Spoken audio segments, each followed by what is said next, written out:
لا تعرفون اليوم من تقاتلون. أما حزب الله لا يمكن أن يكون في جبهة فيها أمريكا أو فيها إسرائيل أو فيها نابشو قبور وشاقوا صدور وقاطعوا رؤوس.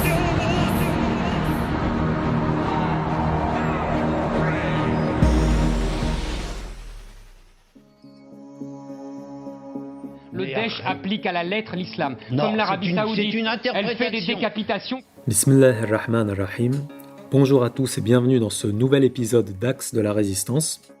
Nous allons aujourd'hui parler du takfir, ce mot sur lequel on peine à mettre un sens. Pourquoi des musulmans ont-ils tué d'autres musulmans en Irak et en Syrie depuis une dizaine d'années ? Quelle est la tendance des groupes islamistes qu'Israël a soutenus dans le Golan en Syrie ? Quelle différence y a-t-il entre Hezbollah et Daesh, ou encore entre l'Iran et l'Arabie Saoudite ? Pourquoi les grands savants musulmans, notamment sunnites, de Syrie et d'Irak ont-ils été persécutés par Daesh ? Pourquoi de jeunes musulmans occidentaux deviennent-ils terroristes en quelques mois à peine ? Quelle idéologie se cache derrière ce que la presse nomme le djihadisme ? Autrement dit, avec quoi Éric Zemmour confond-il l'islam ? Réponse, le takfir. Ou encore la tendance takfiri. Pour en parler aujourd'hui avec nous, Youssef Indy. Assalamu alaikum, Youssef. Wa alaikum assalam wa rahmatullahi wa barakatuh, Aïssa. Merci pour l'invitation. Merci à toi d'avoir accepté. Est-ce que tu pourrais nous parler donc de ton dernier dossier sur Strategica et de ton dernier ouvrage, puisque c'est précisément ce qui a inspiré cette émission ?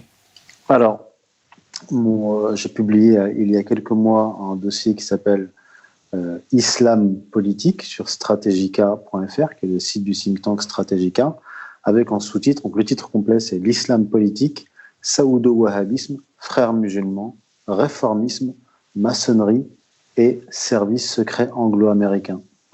Ce qui a motivé la rédaction de ce dossier, c'est la volonté de remettre au clair ce qu'on entend dans les médias depuis un certain nombre de mois, voire d'années, autour de l'islam politique, la confusion qu'il y a entre l'islam originel, l'islam traditionnel et ce qu'on appelle l'islam politique, et la confusion qui est faite dans les médias via un certain nombre de porte-paroles du courant néoconservateur, dont Éric Zemmour, la confusion qui est faite entre l'islam authentique et le wahhabisme, plus précisément le saoudo-wahhabisme, qui a accouché du takfirisme contemporain, si je puis dire.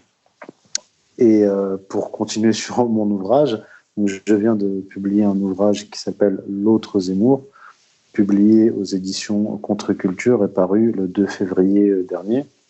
Alors ce livre n'a rien à voir avec le dossier l'islam politique, quoique, et n'est pas axé sur la question musulmane.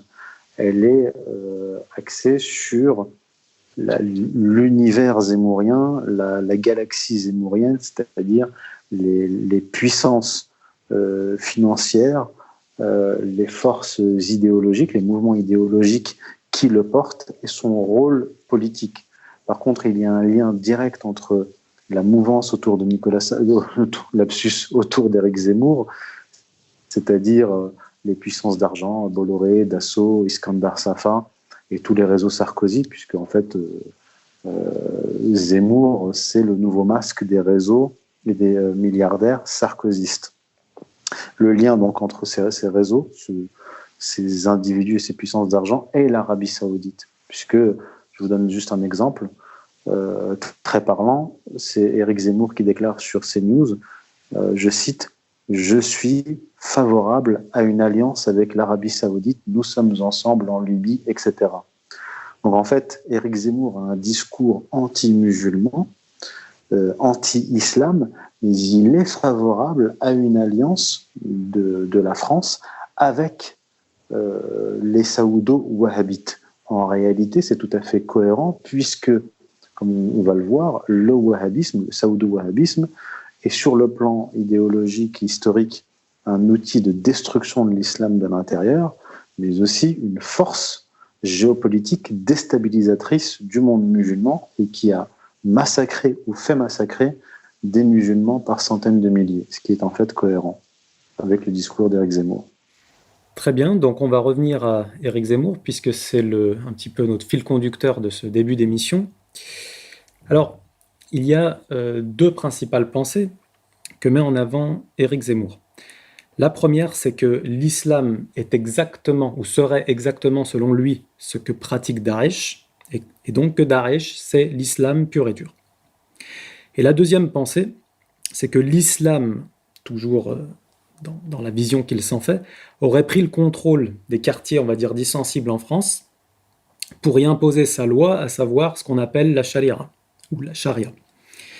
Alors, cette théorie ne va pas s'en poser problème, puisque la charia, déjà, est un nom qui englobe diverses conceptions. C'est-à-dire que on va pas du tout trouver la même charia en Iran qu'en Arabie Saoudite, par exemple.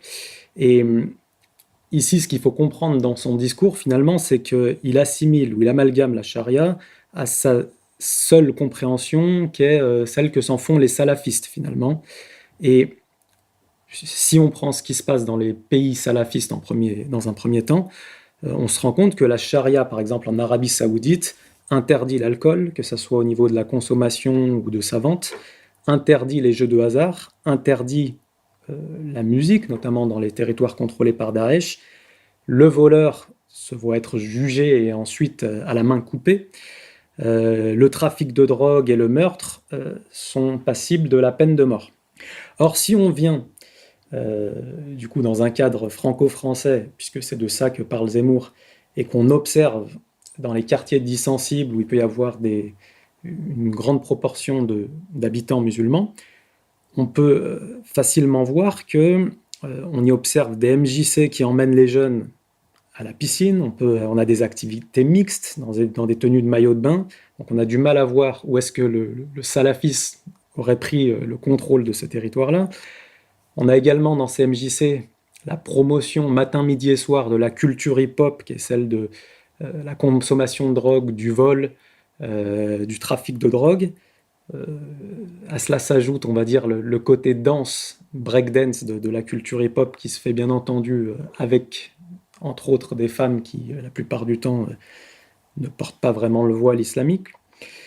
Enfin, moi j'invite Éric Zemmour à accepter les débats que des personnes comme Alain Soral ou toi lui avez proposés, puisque ça serait peut-être l'occasion de l'emmener dans des quartiers, il se rendrait compte qu'on trouve quasiment aucun quartier dit sensible sans PMU, où on vend de l'alcool, où quand même on a des jeux de hasard, ce qui est interdit en islam, et des paris sur des courses hippiques. Et enfin, une chose qu'il condamne lui-même, c'est la fameuse vente de drogue, les points de deal dans les banlieues chaudes. Et si c'était des salafistes qui contrôlaient ces lieux, on aurait donc soit des décapitations de trafiquants de drogue, soit les voleurs qui auraient la main coupée. On se retrouvait avec des rappeurs manchots à chaque coin de rue des banlieues. Or, on voit bien que c'est absolument pas le cas. Et du coup, on peut déjà voir ici que Éric Zemmour a une grande difficulté à dissocier le salafisme du trotskisme, qui est un peu une idéologie dominante dans les mairies et MJC, on va dire un petit peu de gauche en banlieue. En tout cas, ici, c'est vraiment le cadre franco-français qui nous permet de dire que déjà, comme tu le soulignes souvent, Éric Zemmour travaille vraiment plus à attiser les haines, à mal analyser la véritable situation avec, comme on vient de le voir, de gros soucis, effectivement, qu'il ne s'agit pas de nier ici en banlieue, mais qui sont essentiellement liés à du trafic de drogue, à du vol et on va dire, à la manifestation d'une dégénérescence de ce qu'on peut appeler la modernité mal comprise. Et donc ici, ça nous permet déjà de voir que s'il y a un salafisme qui est, et notamment takfiri, qui est effectivement présent en banlieue, il y a déjà un gros problème chez Éric Zemmour d'un point de vue logique, qui est de prendre des détails et de les généraliser, et quand même d'amener derrière ça à des tensions communautaires très très fortes sur le territoire français. Mais c'est pas avec ça qu'on va arriver à forcément mieux comprendre le takfirisme, et c'est quand même le sujet de notre dossier aujourd'hui. Donc, la question qu'on va se poser, c'est vraiment la deuxième idée qui nous intéresse, à savoir, est-ce que l'islam c'est Daesh? Autrement dit, est-ce que Daesh pratique à la lettre ce que le prophète Mohammed sallallahu alayhi wa sallam a commandé aux musulmans? Et est-ce que c'est la véritable sharia, la véritable loi de Dieu selon l'islam?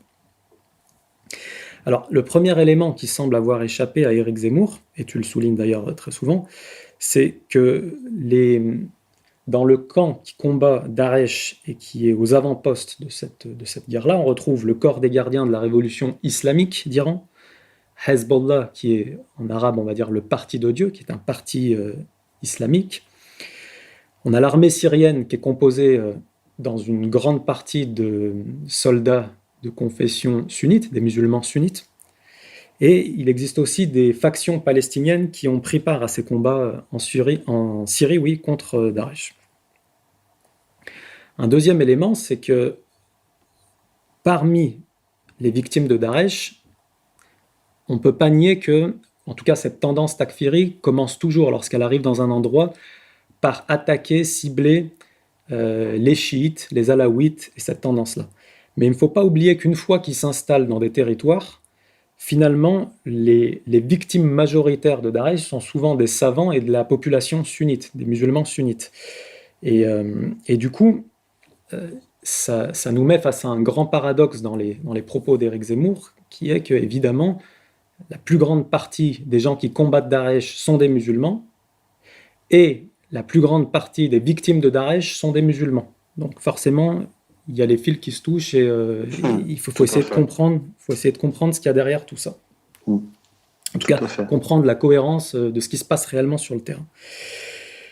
Le genre d'amalgame qui est fait ici, c'est le même que si on disait, de la même manière que tous les Français sont des humains, tous les humains ne sont pas forcément français, et bien exactement de la même manière, si tous les takfiris se disent musulmans, si tous les membres de Daesh se disent musulmans, ça ne veut pas dire que tous les musulmans sont dans l'idéologie de Daesh. À partir de là, comment est-ce qu'on peut expliquer cette tendance-là qui fait la différence entre les musulmans de Daesh ou d'Al-Qaïda et le reste des musulmans? Notre théorie, c'est bien entendu que ces gens sont dans l'idéologie du takfir, la tendance takfiri. Mais la plupart des gens ne savent évidemment pas ce que veut dire ce mot. Donc on va essayer de le comprendre rapidement ensemble. Dans le takfir, il y a deux principales idées à comprendre. La première, c'est le principe d'excommunication. Et le deuxième, c'est le principe de violence injustifiée à travers les meurtres, les actes de torture et les exactions. L'excommunication, c'est en fait le fait de rendre hérétique quelqu'un qui à la base dit appartenir à la même religion. Et alors je vais ici solliciter ton aide. Tu m'as dit lorsqu'on préparait l'émission que finalement cette tendance à l'excommunication n'est pas un caractère spécifique de l'islam. On a pu observer ce phénomène dans d'autres religions à travers l'histoire. Oui, tout à fait.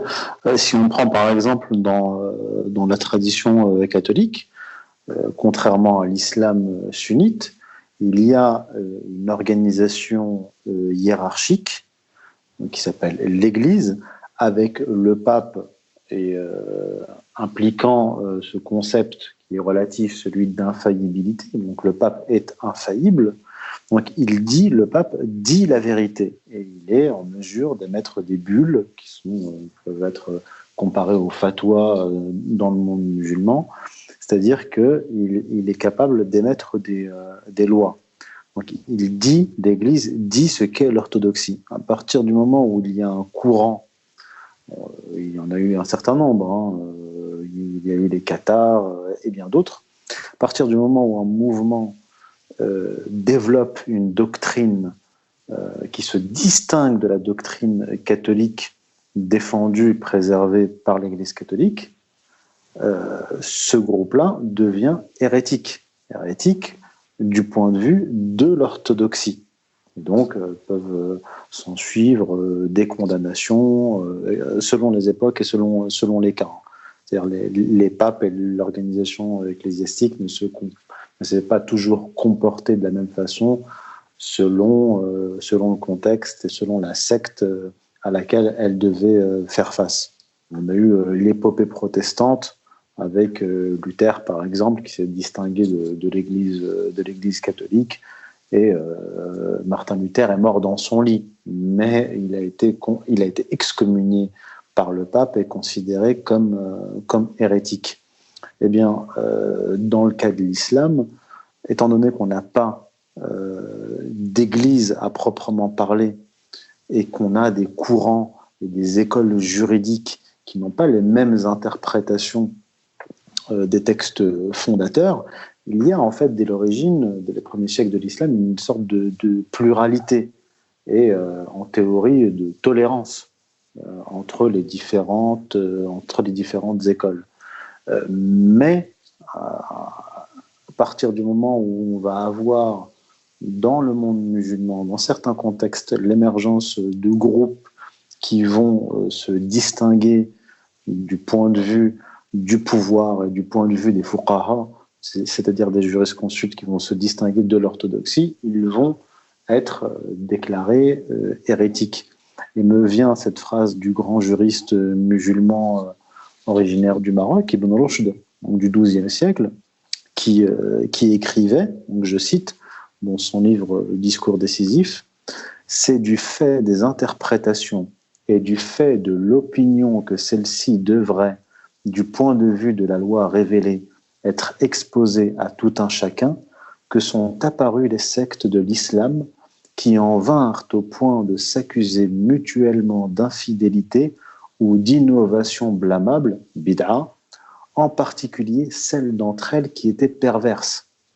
Ils ont, de ce fait, précipité les gens dans la haine, l'exécration mutuelle et les guerres, déchiré la révélation en morceaux et complètement divisé les hommes. » C'est-à-dire, ce qu'il dit en substance, c'est qu'il y a des courants, plusieurs courants hérétiques qui se sont accusés les uns les autres d'être des hérétiques et qui sont parfois entrés dans des confrontations directes. Et ce que dit en fait implicitement Ibn Rushd, c'est que certaines interprétations des savants ne devraient pas être exposées devant le grand public, puisqu'elles entraînent le public dans des confrontations qui déchirent la Oumma. Donc c'est une histoire qui est universelle. On pourra même remonter à l'Égypte antique, où vous aviez des confrontations entre différents courants, notamment celui d'Akhenaton qui a été très très vite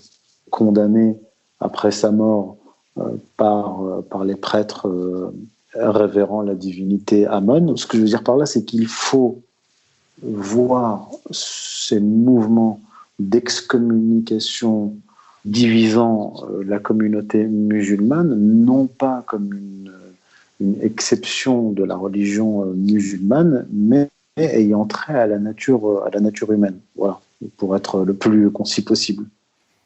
Très bien, merci pour cette précision. On va donc du coup maintenant essayer de rentrer un peu dans l'aspect historique du takfirisme pour voir où est-ce qu'il prend source. Alors, comme tu l'as expliqué, finalement, le takfir, c'est le fait de rendre hérétique une autre personne ou un autre groupe qui est censé appartenir à la même religion, en tout cas qui dit appartenir à la même religion.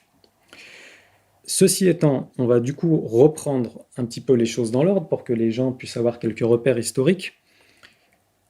La première période de l'islam, c'est bien entendu celle du prophète et qui tient lieu de modèle de base et modèle parfait pour tous les musulmans. Durant la vie du prophète, on ne peut pas observer le phénomène de takfir, c'est-à-dire qu'on ne peut pas observer le fait que des musulmans se soient rendus hérétiques les uns les autres. Cependant, à sa mort, tout de suite après sa mort, on va commencer à observer ce phénomène. Les gens qui étudient la question savent qu'on parle de la grande fitna, et donc très rapidement, on va avoir ce qu'on appelle les guerres d'apostasie, Hurub al-Ridda. Ensuite, on va avoir les califes Omar, Othman, qui sont assassinés, tout comme Ali ibn Abi Talib. Donc on se rend compte qu'en fait, dès les débuts de l'islam, en tout cas après la mort du prophète, de nombreux affrontements vont vont avoir lieu. Et jusque-là, on peut dire de manière générale qu'il ne s'agissait pas d'excommunication théorisée, mais plutôt d'excommunication liée à des luttes de pouvoir. On va ensuite rentrer dans un âge qui n'est pas réputé pour être, on va dire, l'apogée de l'islam, qui est la période des Omeyyades. Durant cette période, on aura pas mal de divergences entre les communautés sur ce qu'aurait fait le prophète à cette époque, sur la manière de comprendre la Sharia. Et un des éléments qui va très vite poser problème, c'est que durant toute cette époque, la mise par écrit des traditions prophétiques, de ces paroles, avait été interdite. Cependant, il se passe une grande révolution à travers la révolution abbasside, et ce qu'on va appeler communément l'âge d'or de l'islam. Donc ici, on est un siècle et demi plus tard environ, on est au 8e siècle, vers l'an 750 à peu près. Et cette arrivée des califes abbassides va propulser, on va dire, la science à des niveaux jamais atteints jusqu'alors dans le monde islamique. Bagdad devient la capitale mondiale des sciences. À travers les sciences profanes, on peut notamment parler de l'astronomie, de l'algèbre, de la philosophie. Et en ce qui concerne les sciences religieuses, on va avoir les premiers historiens et les premiers mu'allifin, c'est-à-dire les compilateurs de hadith, c'est-à-dire la mise par écrit des comportements et des paroles du prophète. Et à partir de cette époque, il va commencer à y avoir une scission assez forte entre deux tendances, celle qui va comprendre la nécessité d'utiliser le raisonnement là où on n'aurait plus les traditions du prophète, puisque je rappelle que 150 ans s'étaient écoulés sans qu'elles soient mises par écrit, et que du coup, on n'avait pas les paroles du prophète sur tous les aspects de la législation. Et donc, les soufis, les mu'tazilites, les chiites et d'autres branches du sunnisme vont être totalement d'accord sur le fait qu'il doit avoir des processus de raisonnement et de logique pour combler ces vides, on va dire. Et dans le deuxième courant va naître ce qu'on va appeler la théorie des salaf salihin, c'est-à-dire des gens qui mettent en avant que les 3 premières générations de musulmans sont des modèles suprêmes. Or, comme on l'avait vu au début, ces premières générations de musulmans se sont fait la guerre entre eux, y compris entre des compagnons du prophète, et ça a été une période extrêmement violente. Alors il est évident que si on ne procède pas à une analyse logique des faits, on peut prendre pour modèle des événements extrêmement sanglants qui ont eu lieu dans les premières années de l'islam, en tout cas après la mort du prophète. Et cette tendance-là va vraiment prendre forme d'un point de vue idéologique à partir du XIIIe siècle, avec l'arrivée d'une personnalité très connue dans le milieu salafiste qui s'appelle Ibn Taymiyyah, qu'on appelle Cheikh al-Islam dans ces milieux-là, et qui va donc décréter des fatwas qui servent aujourd'hui de modèle dans le milieu takfiri. Et sans vouloir jeter l'opprobre sur le milieu salafiste, parce qu'il y a différentes tendances et je ne voudrais pas accuser tout le monde alors qu'il n'y a sûrement qu'une partie qui pose problème, mais en tout cas dans ce courant, on a des gens aujourd'hui qui ne jurent que par Ibn Taymiyyah, y compris dans des mosquées en France, c'est une chose qu'il faut que le public sache. Or, les fatwas d'Ibn Taymiyyah, premièrement, on la caractéristique de rendre hérétique extrêmement facilement la plupart en tout cas une très grande partie des courants islamiques. Et la deuxième problématique, c'est qu'il ne s'agit pas que d'un débat philosophique, puisque s'il rendait hérétique, ça serait un débat d'idées et ça s'arrêterait là, mais qu'il a aussi des fatwas qui appellent au meurtre de ces musulmans qu'il juge hérétiques. Pour vous donner quelques exemples, des fatwas qu'on peut trouver chez Ibn Taymiyyah, si quelqu'un prétend que le Coran a été créé, donc entre guillemets, par Dieu, c'est le signe que cette personne est hérétique, et alors il faut lui demander de se repentir, et si jamais il ne se repent pas, il faut le tuer, ou on a le droit de le tuer. Deuxième type de fatwa qui, vous allez le voir, peut poser de grands problèmes. On peut trouver dans son livre Majami' al-Fatawa ou Majmu' al-Fatawa le fait que si des parents d'un musulman sont polythéistes, ou si son père est polythéiste, alors il a le droit de le tuer. Il a le droit de tuer son père ou le droit de tuer sa mère. Et ces dernières années en Arabie Saoudite, il y a un jeune disciple, on va dire, de ce courant, qui a effectivement tué sa mère, qui en l'occurrence, nous, de notre point de vue, était musulmane.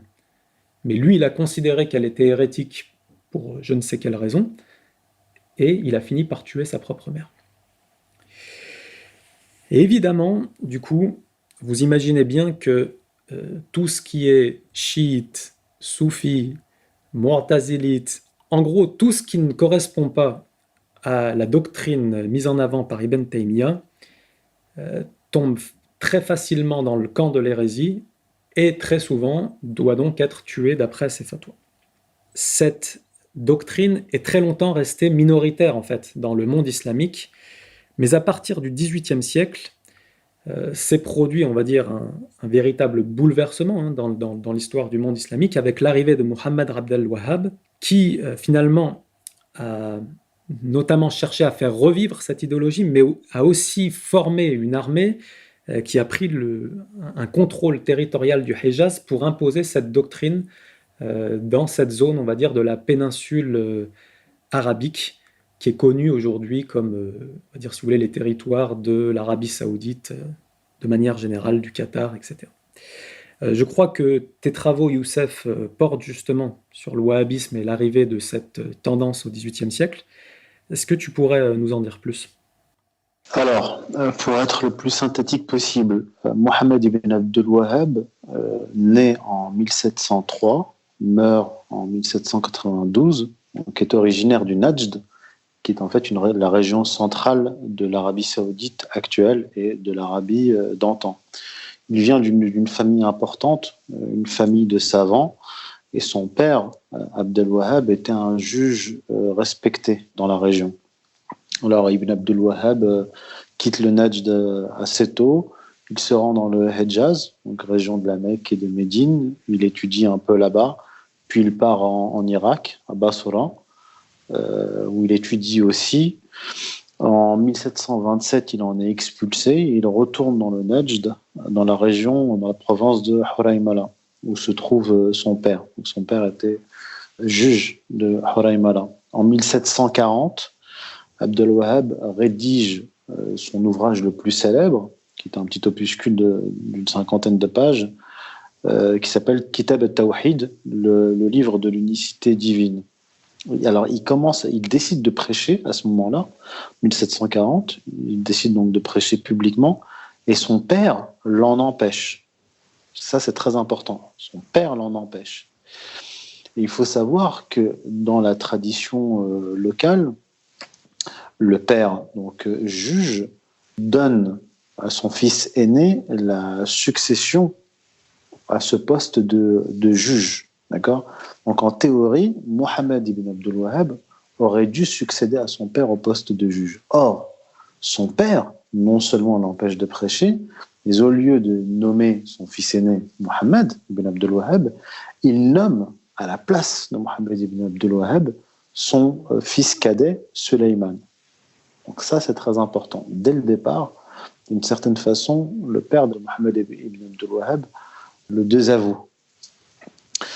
Bon, ensuite, je ne vais pas rentrer dans le détail, mais il commence dans les années 1740 à envoyer des lettres à ses partisans, à ses ennemis, et donc aux musulmans en général de la région, donc d'Arabie, où il commence à menacer les musulmans. Il les traite d'impies, de polythéistes même, d'associationnistes, puisque il est vrai que dans cette région comme dans d'autres, il arrivait que des musulmans, dans des traditions locales, révèrent des saints, qui se rendaient au tombeau des saints. Et en fait, il va utiliser cet argument pour les excommunier et leur déclarer la guerre. il va écrire dans une lettre, je vais vous citer une lettre d'Ibn Abdul Wahhab, donc rapportée dans les lettres personnelles de Mohammed ibn Abdul Wahhab, publication de l'université de l'imam Ibn Saoud, Riyad, numéro 29. Il écrit « La croyance dominante en la sainteté », il fait allusion aux 5 des musulmans avérés, et en des choses semblables est de l'associationnisme. Si vous en êtes convaincus, vous devez savoir aussi que ceux qui disent que nous ferions mieux de cesser d'accuser les gens d'impiété et de leur faire la guerre se trompent. Donc là, il est déjà dans une guerre ouverte contre d'autres musulmans. Je continue. Nous vous conseillons seulement de connaître et d'appliquer la religion de Dieu et de son prophète, si tant est que vous apparteniez à la communauté de Muhammad. Fin de citation. Donc, Mohammed ibn Abdul Wahhab va ériger le takfir en doctrine centrale pour l'utiliser en fait en tant qu'arme politique de conquête. Et véritablement, cela va apparaître lorsque Mohammed ibn Abdul Wahhab va s'allier à Mohammed ibn Saoud, c'est-à-dire le chef de la tribu des Saouds, qui va voir en Mohammed ibn Abdul Wahhab et sa doctrine un outil politique de conquête. C'est l'alliance en fait de l'épée et de l'idéologie qui est là déguisée en revivification de la religion musulmane. Il dit ailleurs, à Mohammed ibn Abdul Wahhab, donc dans une autre lettre, lettre 26, rapportée par Ibn Rannam et rapportée par Hamadi Radissi dans son ouvrage Le Pacte de Najd. Il dit, Abdul Wahhab, « Celui qui connaît l'unicité divine et n'agit pas en conséquence est un infidèle, obstiné comme le pharaon ou Satan. Et celui qui innocente le coupable d'un tel acte, qu'il s'agisse des anciens, ou des impies de notre époque, est lui-même un infidèle. Ils sont tous coupables de la grande impiété, c'est-à-dire de l'associationnisme. » Fin de citation. Donc non seulement il condamne un certain nombre de musulmans contemporains, mais aussi des anciens. Alors, à partir de là, un certain nombre de savants, mouftis de l'époque, je ne vais pas tous les citer, tout est dans mon dossier l'islam politique, donc des savants des 4 écoles, Hanafites, Hanbalites, Malikites, Shafi'ites, vont déclarer Mohammed ibn Abdul Wahhab, donc ils vont le déclarer innovateur, égaré, hypocrite, athée, rusé, manipulateur et même faux prophète. On ne parle pas de n'importe qui, on parle de moufti, c'est-à-dire de jurisconsultes ayant l'autorité pour émettre des fatwas. On parle des savants des 4 écoles, du Najd, du Hejaz, du Yémen, de l'Irak, et même par son petit frère qui est devenu juge. Il lui dit, son frère, « Depuis 8 ans, plus personne n'est musulman sauf les contrées qui t'obéissent. Que Dieu nous garde tous de l'égarement. » Il pose une question à son frère, Sulayman, à son frère Mohammed, « Quel est le nombre des piliers de l'islam ?» À quoi Mohammed ibn Abdul Wahhab répond 5. Alors Sulayman lui rétorque, « Pourquoi alors ce 6e pilier sur l'impiété des musulmans ?» C'est-à-dire que Sulayman ibn Abdul Wahhab accuse son frère Mohammed d'avoir créé un 6e pilier de l'islam qui consisterait à faire du takfir. Donc le takfir, comme je le disais, est devenu un pilier de la doctrine de Mohammed ibn Abdul Wahhab, s'ajoutant aux 5 piliers de l'islam. Donc je ne vais pas vous citer toutes les fatwas et les lettres émises par les différents savants mouftis de Riyad et des différentes régions.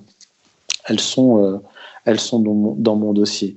Ce qui va se passer lorsque Mohammed ibn Abdul Wahhab va s'allier avec Ibn Saoud, c'est qu'ils vont partir à la conquête de la péninsule arabique et ils vont déclarer la guerre aux autres musulmans, c'est-à-dire qu'ils vont mener des raids où ils vont tuer des musulmans. Et d'ailleurs, avant de s'allier à Mohammed ibn Saoud, Ibn Abdul Wahhab s'était déjà allié à un autre chef de Al-Uyayna qui s'appelait, notre chef de tribu qui s'appelait Uthman ibn Muammar.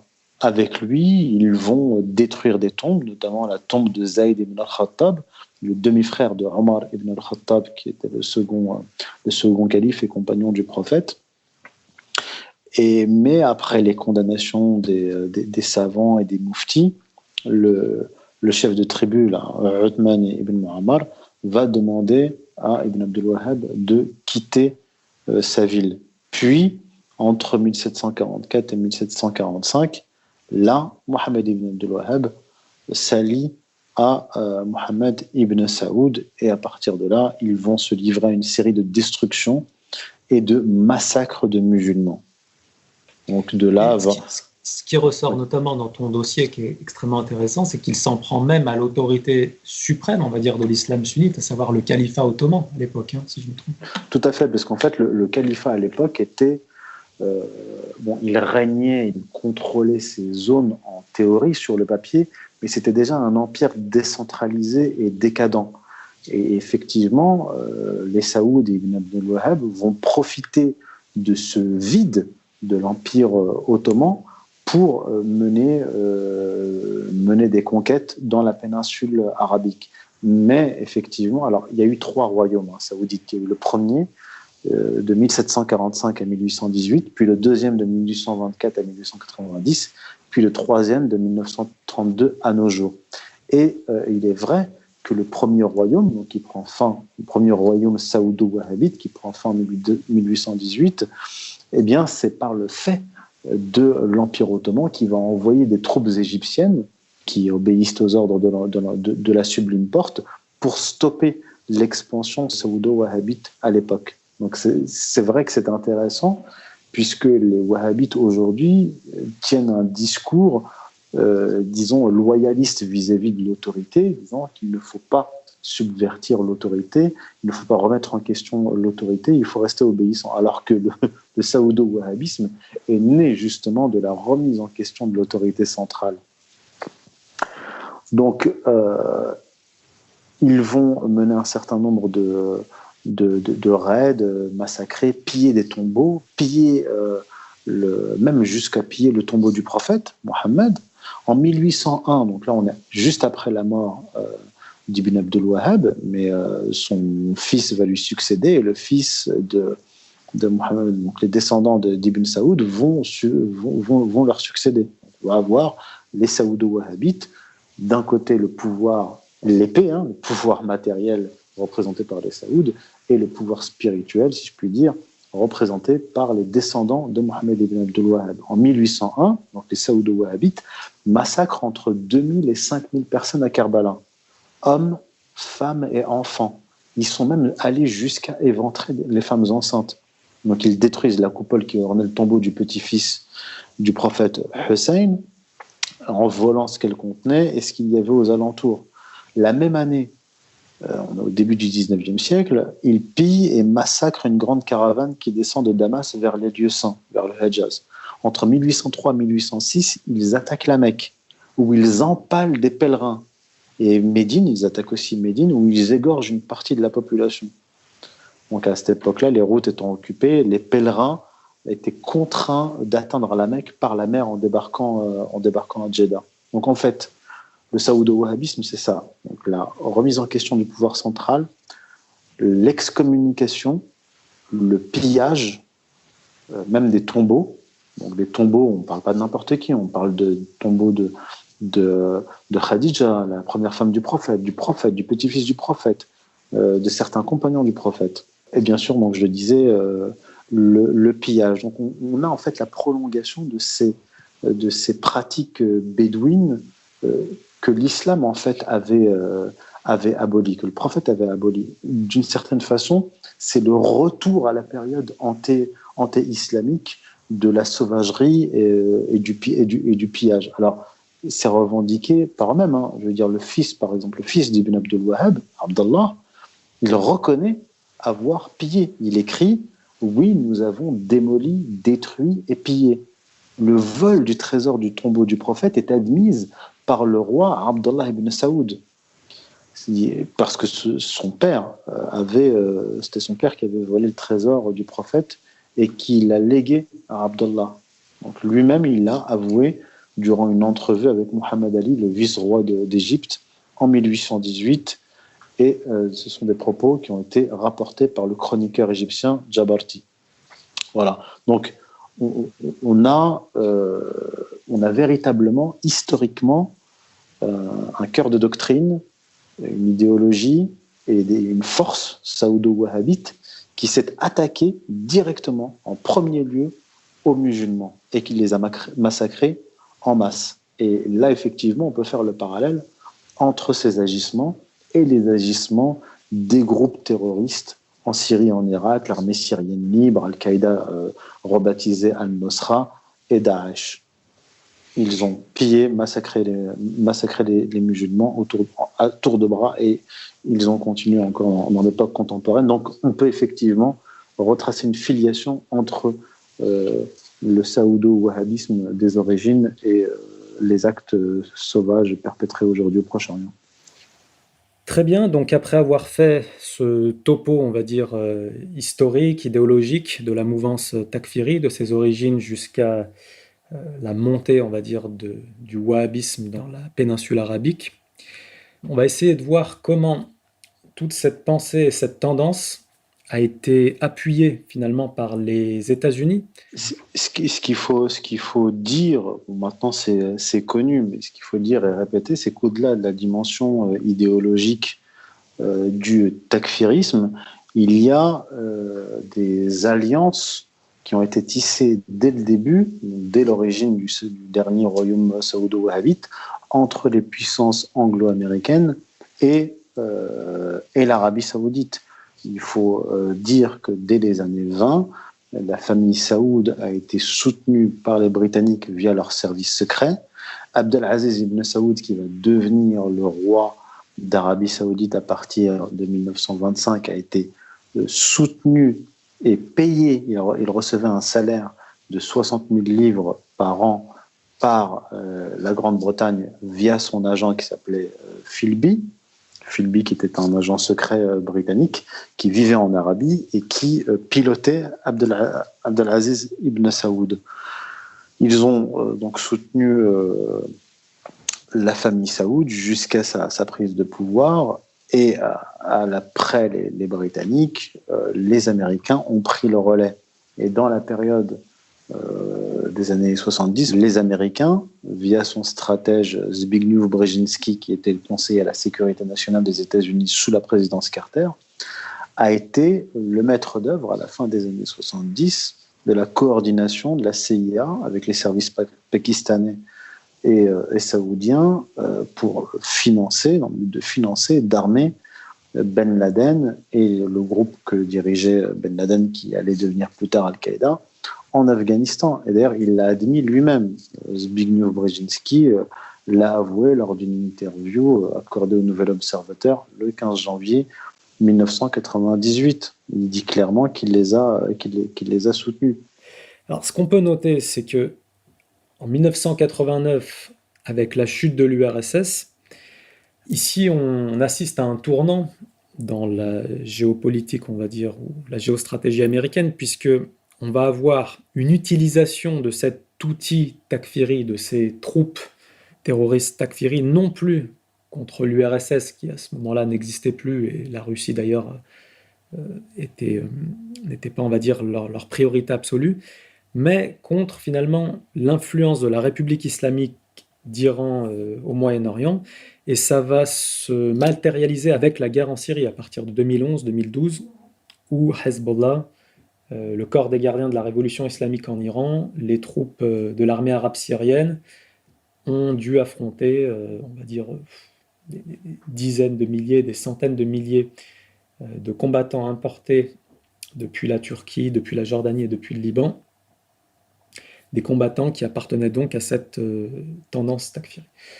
Donc on pourrait dire que Zemmour, dans son discours, a une tendance à critiquer l'islam de manière générale sans faire la distinction entre le takfirisme d'un côté et l'islam qui est quelque chose de beaucoup plus général, avec toutes les tendances qu'il peut y avoir en son sein, pour finalement occulter, en tout cas pour promouvoir l'idée qu'on devrait se méfier de l'islam, en amalgamant l'islam à Daesh et en disant qu'on devrait faire comme les Israéliens font avec les Palestiniens, alors qu'il n'y a pas Daesh n'est pas présent dans la bande de Gaza. C'est finalement la théorie que tu mets souvent en avant, celle du choc des civilisations, mais qui cache une réalité, à savoir que Israël, l'armée israélienne, a avoué de manière totalement officielle avoir soutenu une quinzaine de groupes takfiri dans le Golan en Syrie, et ses meilleurs alliés, à savoir l'Arabie saoudite, les Émirats arabes unis, non seulement ont promu et soutenu les groupes takfiri en Irak et en Syrie,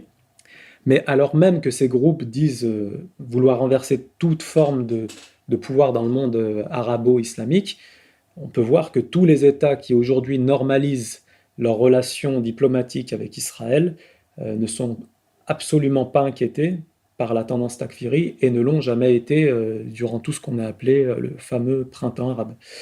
Donc je crois que Youssef, tu as également beaucoup travaillé sur ces thématiques. Qu'est-ce que tu pourrais nous apporter comme information sur ce sujet? Vous avez Youssouf Al-Qaradawi, qui est un savant très respecté par les frères musulmans à travers le monde, y compris en France, qui a émis une fatwa le 21 février 2011 appelant au meurtre de Kadhafi. En gros, la fatwa de Al-Qaradawi ne contredit absolument pas les discours de Bernard-Henri Lévy. Il a déclaré sur Al Jazeera en décembre 2012, Youssouf Al-Qaradawi, je cite, par rapport à la Syrie, là il parle de la Syrie, « Ceux qui agissent avec le pouvoir, il nous est obligatoire de tous les tuer, militaires, civils, ulama, ignorants, ceux qui sont du côté de ce pouvoir injuste. » Fin de citation. Donc on retrouve en fait toujours la même structure. Des mercenaires incultes, assoiffés de sang et de butin, des savants, pseudo-savants stipendiés, payés par un pouvoir, hier par la famille saoud, aujourd'hui par le Qatar et toujours l'Arabie saoudite, alliés aux ennemis objectifs des peuples musulmans, c'est-à-dire les puissances anglo-américaines et israélienne. Et donc là, la boucle est bouclée. Donc on voit bien, pour ceux qui me rétorquent souvent, les wahhabites qui me rétorquent que l'Arabie saoudite que vous critiquez aujourd'hui n'a rien à voir avec Ibn Abdul Wahhab des origines et la tribu saoud des origines et leurs actes. Je dis si, je confirme bien, là je viens d'en apporter la preuve, et tous les éléments sont là, tout est documenté, c'est dans mon document. On a bien une filiation idéologique et jusqu'aux méthodes et jusqu'aux alliances. Donc je conclurai sur ce propos. Voilà. Merci beaucoup Youssef pour ces sources, ton analyse et tes éclairages sur ce dossier, à savoir le takfirisme. Merci à toi. À bientôt si Dieu veut. À bientôt si Dieu veut, Inch'Allah.